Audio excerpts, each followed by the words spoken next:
할렐루야. 예, 내가 누구이기에 능히 하나님을 맡겠느냐 하는 제목으로 말씀을 좀 나누겠습니다. 오늘 이 본문은 우리에게 대단히 중요한 교리를 가르쳐주고 있습니다.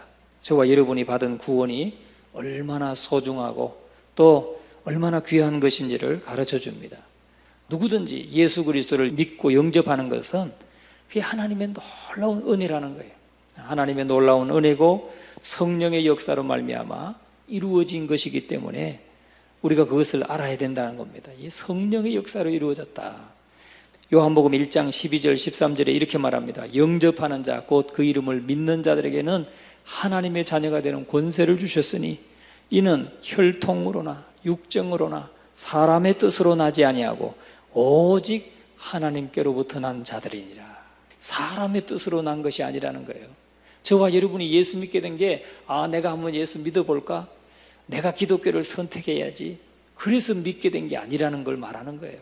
혈통으로 우리가 믿게 된 것도 아니고 육신의 정욕을 따라서 육정으로 우리가 믿게 된 것도 아니고 사람의 뜻, 내 뜻으로 믿게 된 것도 아니라는 거죠. 오직 하나님께로부터 난 자니라. 저와 여러분은 하나님께로부터 난 자라는 걸 확신하시기 바랍니다. 저는 그거 확신합니다. 하나님께로부터 난 자예요. 하나님께로부터 난 자를 누가 어찌할 수 없어요. 사람들이 권력을 가지고 짓누르려고 해도 어찌할 수 없어요. 하나님이 우리에게 그것을 부서뜨리게 할 겁니다. 여러분, 저는 사람들의 계략을 알고 있어요. 그런 걸 많이 봤죠. 많이 봤어요. 정말 하나님의 공의는 그렇지 않습니다. 고무줄 잣대로 그냥 내가 하면 로맨스, 남이 하면 불륜, 내로남불, 그런 법이 어디 있습니까? 우리가 이렇게 참 한 사람이 예수 믿고 영접하고 구원받는다는 거 이 사람의 뜻으로 되는 게 아닙니다. 그러니까 하나님께로부터 난 거예요. 우리가 한 분 한 분이 다 하나님께로부터 났어요.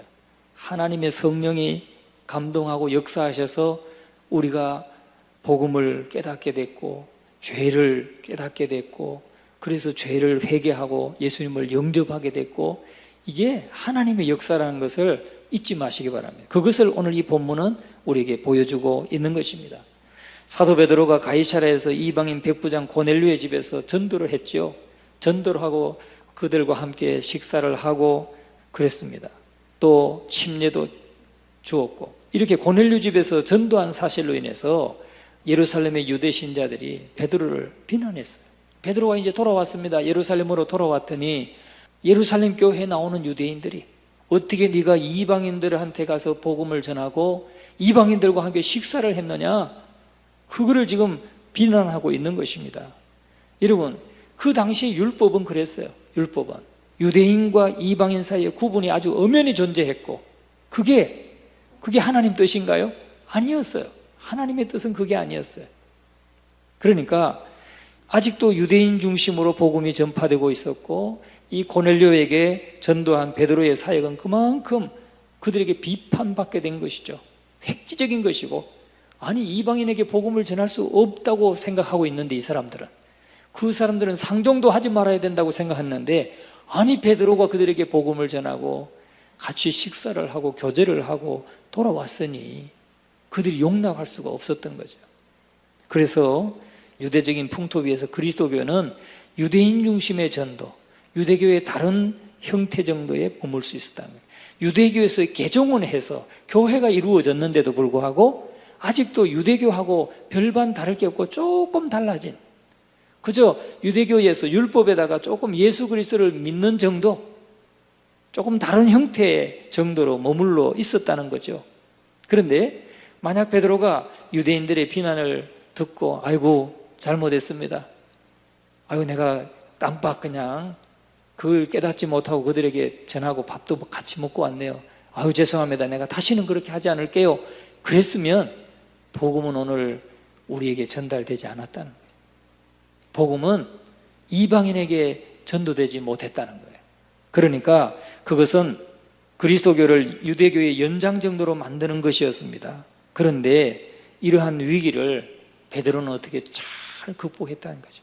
베드로는 그 유대인들의 비난을 다 어떻게 했습니까? 유대인들을 향해서 변론을 했습니다. 변론을 했는데 오늘 이 본문의 말씀이 그것을 우리에게 잘 설명해 주고 있습니다. 그래서 5절부터 해서 쭉 설명을 합니다. 18절까지 설명을 하는데 베드로의 행적에 대해서 그냥 단순한 변명으로 그친 것이 아닙니다. 단순한 변명으로 그치지 아니하고 복음의 영역에서 이방인을 배격할 수 있는 그런 위험을 다 제거했어요. 자기가 그렇게 전도하게 된 것이 이것이 자기의 뜻으로 된 것이 아니라 성령의 인도하심과 하나님의 역사로 된 것이라는 것을 분명히 말씀하고 있어요. 그렇게 설명을 하고 있는 것입니다. 유대인들의 비난에도 불구하고 사도 베드로는 지극히 차분하게 일의 그 차세를 따라서 순서를 따라서 그대로 아주 그냥 지겨울 만큼 10장에서 그대로 했던 말씀을 똑같이 전하고 있단 말이죠. 또 이 사도행전을 기록하고 있는 누가도 마찬가지예요. 누가도 본문의 내용이 지금 중복됨에도 불구하고 똑같이 상세하게 지금 기록함으로써 이 예루살렘 논쟁의 그 의의를 이방인 전도의 이념적인 기초로 두었다는 거예요. 다시 말하면 이렇게 베드로가 행했던 이 모든 과정을 소상하게 기록하고 밝힘으로 인해 가지고 이방인 전도를 하나님의 계획 가운데서 이방인 전도가 이루어졌다는 것을 분명하게 알려주고 있다는 것입니다. 그래서 오늘 우리가 이 논쟁을 통해서 우리가 배울 수 있는 것이 무엇인지 함께 은혜를 나누고자 합니다. 첫째, 전도자에게는 비난받는 일도 일어날 수 있다는 겁니다. 비난받는 일이 있을 수 있어요. 1절부터 3절까지 같이 한번 읽어봅니다.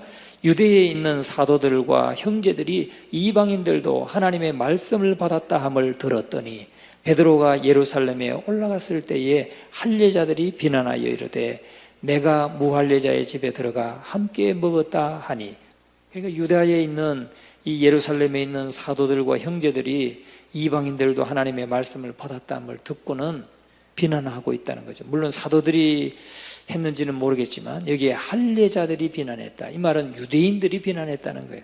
유대인들이 이르되 네가 무할례자의 집에 들어가 함께 먹었다. 그렇게 비난했습니다.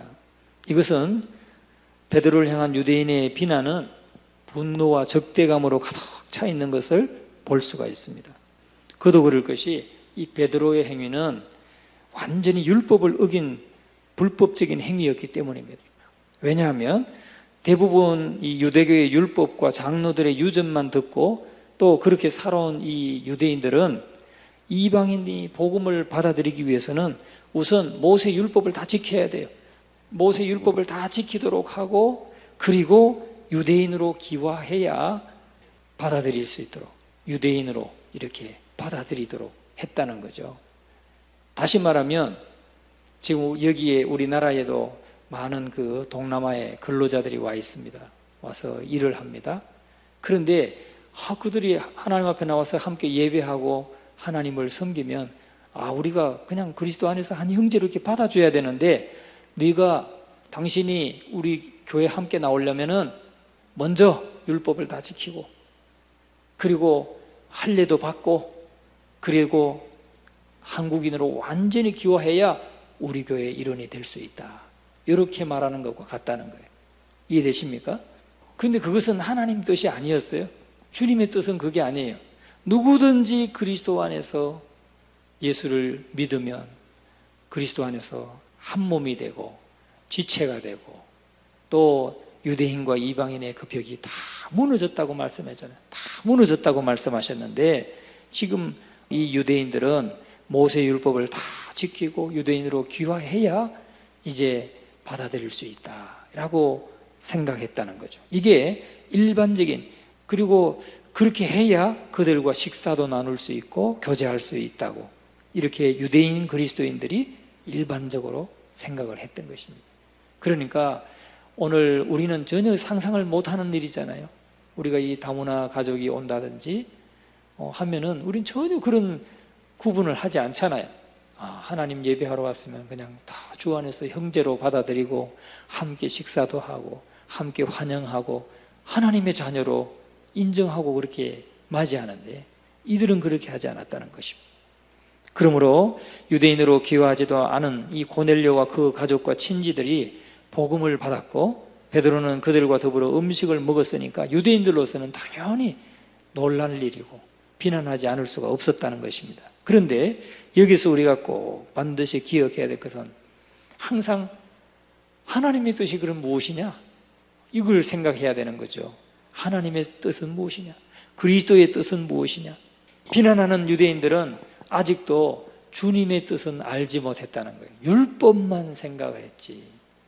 율법도 하나님이 지금 주신 법보다는 그저 장로들의 유전, 그 지도자들이 우리가 이렇게 합시다. 이 말씀을 지키려면은 우리 이런 거를 이렇게 합시다. 하고 정해놓은 장로들의 유전. 우리가 음식을 먹을 때는 꼭 손을 씻고 먹읍시다. 이렇게 정해놓은 게 있었단 말이죠.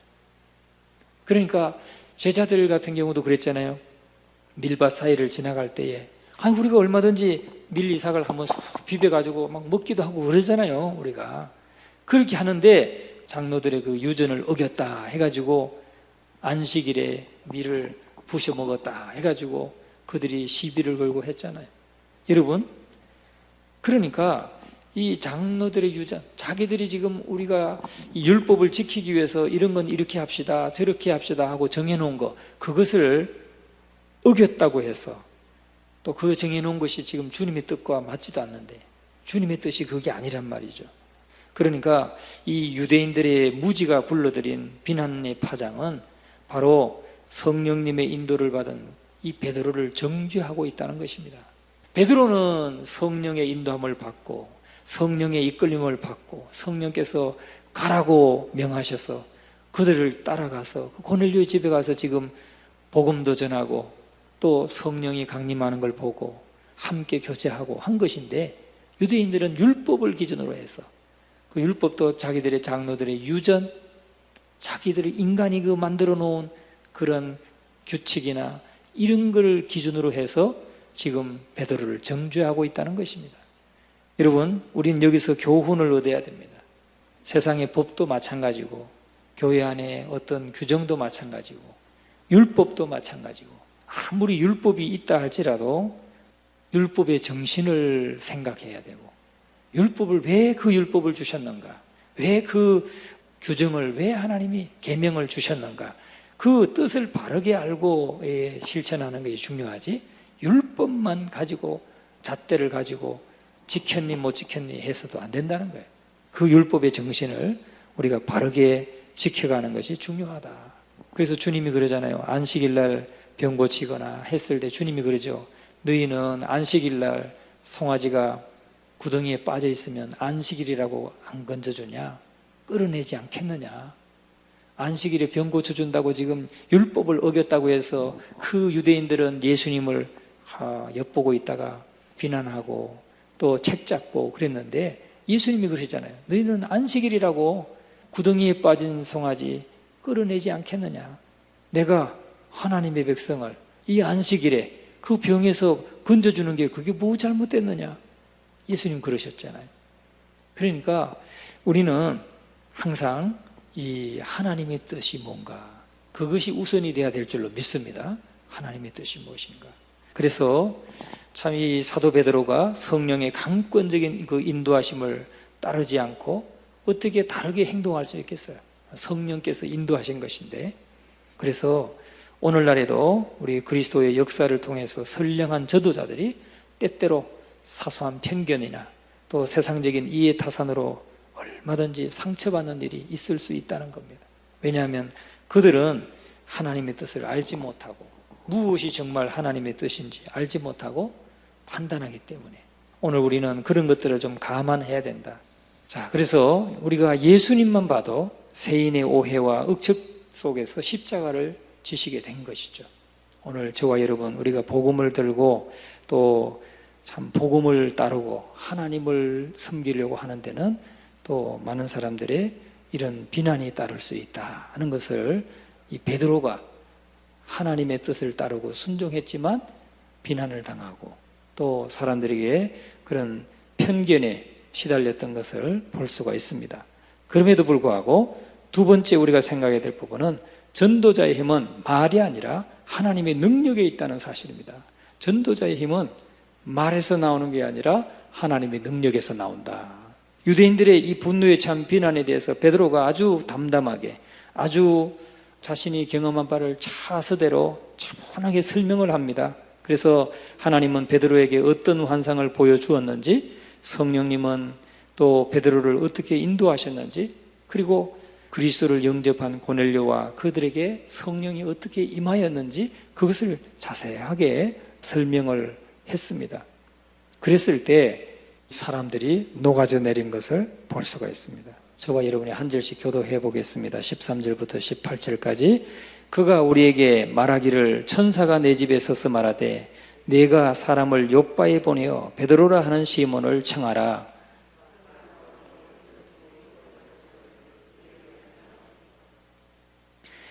내가 말을 시작할 때에 성령이 그들에게 임하시기를 처음 우리에게 하신 것과 같이 하는지라.